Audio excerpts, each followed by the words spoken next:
Give me your top 5 point guards right now in the league. It's tough because there's such a great group. I mean, you could probably put any one of 10 different guys in this list, but I'm going to start off number 5.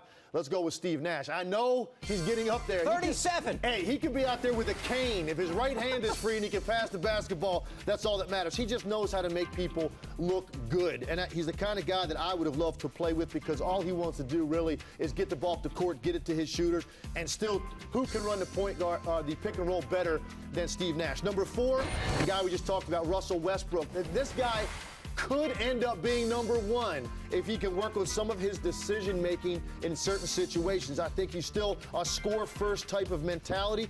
When he understands really how to use all that athleticism to create offense for other people, Russell Westbrook is a guy that could be an MVP candidate in this league. Number 3, Chris Paul does it all. And you're going to see this year, he might have his best shot at winning an MVP this season because of what I expect him to do for the Clippers. Playing alongside Blake Griffin, playing alongside a young center like DeAndre Jordan, Chris Paul's the perfect complement to those guys because of the way he can set you up, the way he manages late-game situations, and he's a natural-born leader, maybe the best we have at that position. Number 2 for me, Deron Williams.